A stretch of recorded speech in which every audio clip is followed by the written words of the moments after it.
২০২৬ সালের ডিসেম্বর মাসে শেখ হাসিনা বাংলাদেশে ফিরবেন এরকম খবর এখন চারিদিকে মৌ মৌ করছে। আপনারা তো বুঝেন মৌ মৌ শব্দের অর্থটি কি?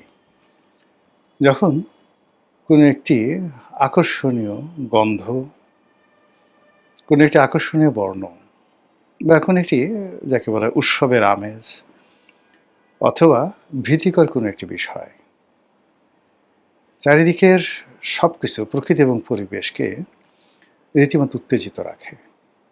তখন বাংলা ভাষায় সেটিকে বলা হয় মৌ মৌ করছে। এটার ইতিবাচক দিকও আছে, নেতিবাচক দিক আছে। খুশিতে মৌ মৌ করছেন, থরথর করে কাঁপছেন ভয়ে, আতঙ্কে, এরকম। তো শেখ হাসিনার বাংলাদেশে আসার যে খবর, এই খবরে চারিদিকে একটা অস্থিরতা, আনন্দ, উৎসব, বেদনা, হতাশা, প্রতিশোধী স্পৃহা, নানা রকম একটা বিরাট মার্কেটিং এবং ব্র্যান্ডিং শুরু হয়ে গেছে। আর তারই প্রেক্ষিতে নানা রকম কথাবার্তা হচ্ছে, গল্প হচ্ছে, উপন্যাস হচ্ছে, কবিতা হচ্ছে, ইলিউশন হচ্ছে। উনি কবে আসবেন, কোন পথ দিয়ে আসবেন, কয় তারিখে আসবেন, তারপর কত লোক উপস্থিত থাকবে, প্রতিপক্ষ কী করবে, আবার উনি আসলে ওনার প্রতিপক্ষ যারা আছেন তারা কিভাবে তার প্রতি অ্যাকশনে যাবেন, রিঅ্যাকশনে যাবেন। যারা প্রতিপক্ষ তারা প্রথমত নানা রকম কথাবার্তা বলছেন যে, আরে শেখ হাসিনা একটা ভীতুর ডিম, এমনি এমনি সারা জীবন মানুষকে ভয় দেখিয়েছে, নিজে এমনি ভয়ে পালিয়ে গেছে, সে আবার বড় বড় কথা বলে। সাবেক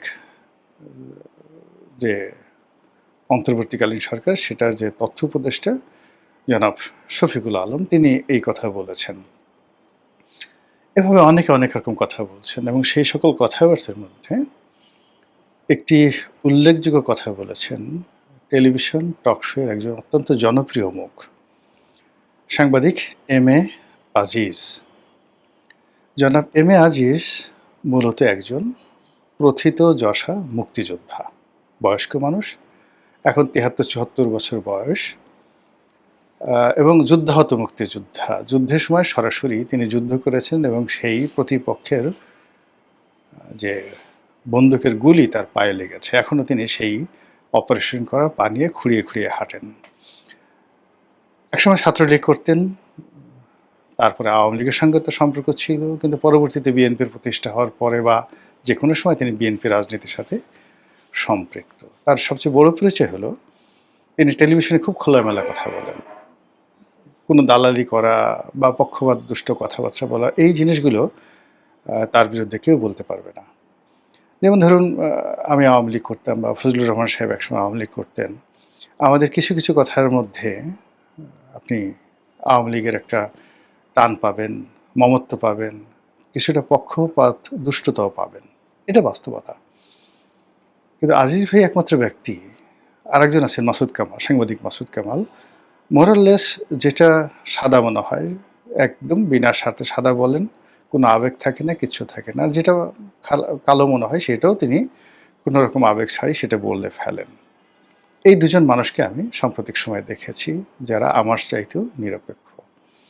তো সেদিক থেকে সাংবাদিক আজিজ তিনি যে কথাটি বলছেন যে একটা ব্যাপার আমার মাথায় ঢোকে না, এই যে শেখ হাসিনা যে বাংলাদেশে আসতে চাচ্ছেন বা তিনি যাওয়ার পর থেকে যত রকম কথাবার্তা বলছেন, এসবই আমরা অডিও মানে তার কণ্ঠস্বর শুনতে পাচ্ছি এবং এখনকার যে প্রযুক্তি, সেই প্রযুক্তিতে শতভাগ একদম 100% কারো যাকে বলা হয় কণ্ঠস্বরকে একেবারে রোবোটিক যে তার যে স্বর সেটাকে বাদ দিয়ে হুবহু স্বরে উপস্থাপন করা সম্ভব। ১৯-২০ হবে না, ৯৯% হবে না, একদম 100% কণ্ঠস্বর একেবারে এআইয়ের মাধ্যমে তৈরি করে বলা সম্ভব। এগুলো এক। এবং আলটিমেটলি 90% অ্যাকুরেসি চলে এসেছে সেই ফিজিক্যাল যাকে বলা হয় অ্যাপিয়ারেন্সে। অর্থাৎ আমার যে কোনো একটা ভিডিওটিকে তারা কনভার্ট করে আমার পুরো অ্যাটিটিউড দিয়ে তারা ৩ ঘন্টার একটি সিনেমা তৈরি করে দিতে পারবে এআই। এই প্রযুক্তি চলে আসছে এখানে। ছবি দেখলে আপনি বুঝতে পারবেন 90% আপনি বুঝতে পারবেন যে এটা সত্য, আর 10% আপনার সন্দেহ হবে। কিন্তু যদি আ বলা হয় যে এটা গোলাম মোল্লা রনির কণ্ঠ, এক্ষেত্রে আপনাকে শতভাগ আপনি প্রতারিত হতে পারেন। তো ওটাই আজিজ সাহেব বলছিলেন যে আমরা যে শেখ হাসিনার ভাষণগুলো শুনছি, সেই ভাষণগুলো উনার কিনা এটা তো জানতে হবে। এমনও তো হতে পারে তিনি অসুস্থ, তিনি মরে গেছেন, তাকে মেরে ফেলা হয়েছে, তিনি আর নেই। এখন তাকে অস্ত্র হিসেবে ব্যবহার করে এই কাজগুলো করা হয়েছে। এরকম একটা কথা আমি শুনলাম একটা টেলিভিশন টক শোতে তিনি বলেছেন। আর ফেসবুকে যেটা দেখলাম সেটা হলো ভারতীয় কিছু পত্র-পত্রিকা রয়েছে যারা বিজেপি বিরোধী, তারা সন্দেহ প্রকাশ করেছেন যে আসলে শেখ হাসিনা এই মুহূর্তে কোথায় আছেন? তিনি কি সুস্থ আছেন না জীবিত আছেন? আর এই দুটো খবর নিয়ে সম্ভবত একটা ফটো কাট করেছে বা একটা ছোট ভিডিও বানিয়েছেন আমাদের মোস্তফা ফিরোজ সাহেব, আরেকজন সাংবাদিক, এবং এই মুহূর্তে অত্যন্ত জনপ্রিয় ইউটিউবার। আর এই মোস্তফা ফিরোজ সাহেবের যে বক্তব্য সেটা শোনার পর আওয়ামী লীগের যারা লোকজন রয়েছেন তারা একেবারে গালাগালি করে ঠরে টেরিবল, মানে ধরো মোস্তফা ফিরোজকে, খেয়ে ফেলো মোস্তফা ফিরোজকে, গলা টিপে ফেলো মোস্তফা ফিরোজকে, কে, ইত্যাদি ইত্যাদি নানা রকম। অথচ মোস্তফা ফিরোজ বাংলা ভিশনে যখন চাকরি করতেন তখন তার চাকরিটা গিয়েছিল এই কারণে যে তার সঙ্গে আওয়ামী লীগের লোকজনের সম্পর্ক ভালো। সে আওয়ামী লীগের বিভিন্ন যারা বক্তা আছেন, লোকজন আছেন, তাদেরকে টক শোতে ডাকেন, বিকজ তিনি হেড অফ দ্য নিউজ ছিলেন, তার কথা মতো সব কিছু চলত। কিন্তু বাস্তবে কোনো একটা রাজনৈতিক দলের সুবিধাভোগী বা কারোর সাথে এরকম সম্পর্ক আমি অন্তত মোস্তফা ফিরোজ সাহেবকে এটা দেখিনি। তার সঙ্গে আমার খুব ওরকম যাকে বলা হয় দীর্ঘদিনের ঘনিষ্ঠতা নয়, কিন্তু সম্পর্ক অনেক দীর্ঘদিনের। তার যে ক্যারিয়ারটা যেখানে শুরু হয়েছিল একেবারে শুরুতে আজকের কাগজে। তো আমি আজকের কাগজের একটা বিভাগের চিফ ছিলাম, সম্পাদকীয় একটা পৃষ্ঠার এডিটর ছিলাম। আর ওনারা সবাই এই মোস্তফা ফিরোজ, নঈম নিজাম, ওনারা সবাই রিপোর্টিং ডিভিশনে কাজ করতেন। খুবই জাদ্রেল স্টাফ রিপোর্টার ছিলেন।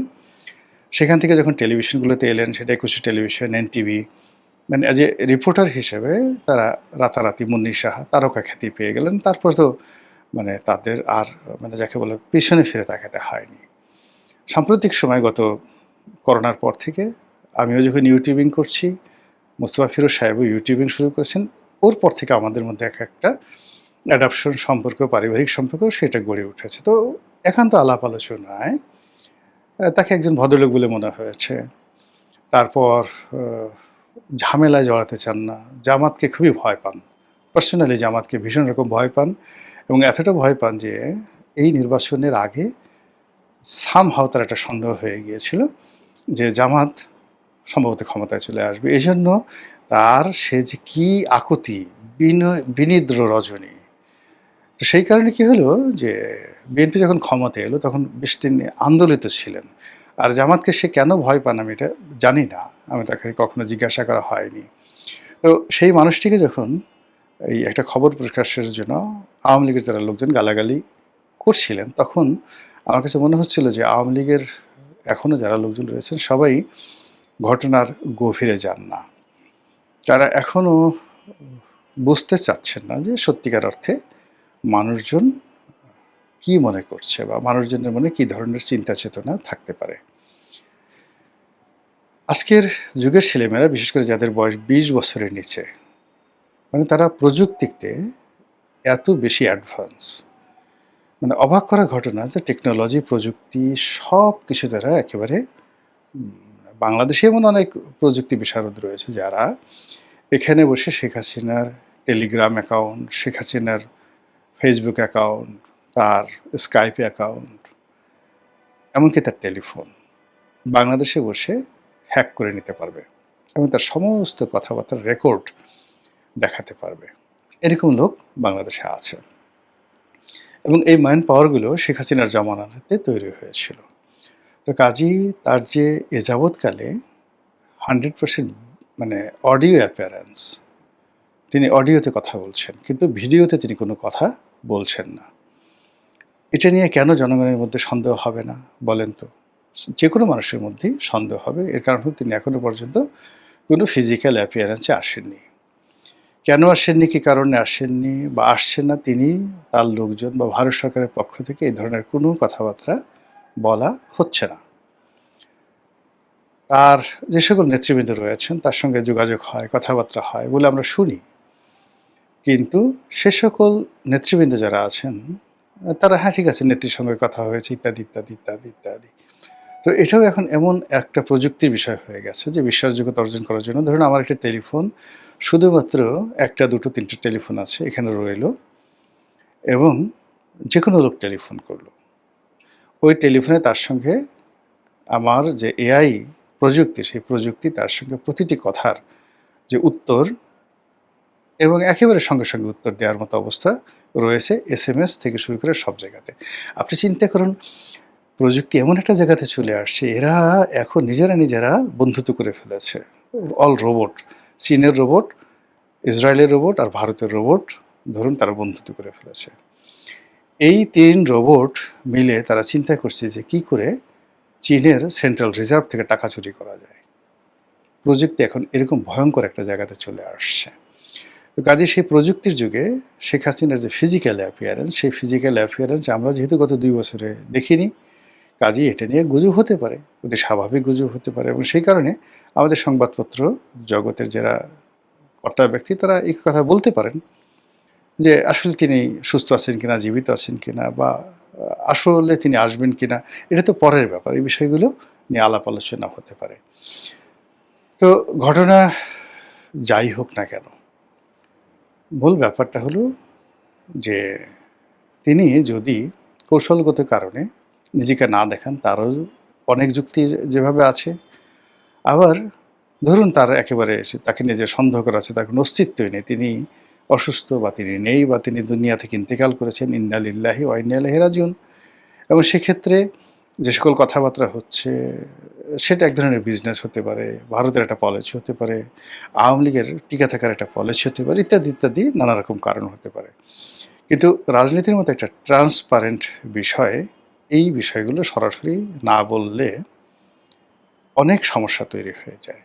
তাছাড়া মানবজাতির ইতিহাসে এখন নয়, সে আদিকাল থেকেই জনপ্রিয় প্রভাবশালী যারা ব্যক্তিবর্গ রয়েছেন তারা হয়তো অনেক সময় মারা গেছেন, কেউ যুদ্ধক্ষেত্রে বা কোনো পরিবেশ পরিস্থিতিতে। এরপরে ক্ষেত্র বিশেষে ২ বছর, ৩ বছর, ৪ বছর, ৫ বছর পর্যন্ত সেই তথ্য গোপন রাখা হয়েছে। প্রাসাদের মধ্যে ছিলেন, কবর হয়ে গেছে কিন্তু বাইরের লোক জানতে পারেনি। এর মধ্যে নতুন ধরুন রানী গর্ভবতী, বাচ্চা হয়েছে, প্রসব হয়েছে, ৫ বছর তার বয়স হয়েছে। এরপর হঠাৎ করে একদিন ঘোষণা দিয়ে তারপর সেই নবজাতককে বা শিশুকে সিংহাসনে বসানো হয়েছে। এরকম অসংখ্য ঘটনা ঘটেছে। তো কাজেই এই যে শেখ হাসিনাকে নিয়ে আলোচনা হচ্ছে, এটার ইতিবাচক দিক আছে, নেতিবাচকও দিক আছে। আমি ইতিবাচকও বললাম না, নেতিবাচকও বললাম না, কিন্তু যে বিষয়গুলো নিয়ে তিনি এই কথা বলার পরে আলোচনা সমালোচনা হচ্ছে তারই একটা অংশ আপনাদের কাছে তুলে ধরলাম। মহান আল্লাহ আমাদের সবাইকে হেদায়েত দান করুন এবং হেফাজত করুন। আসসালামু আলাইকুম ওয়া রাহমাতুল্লাহি ওয়া বারাকাতুহু।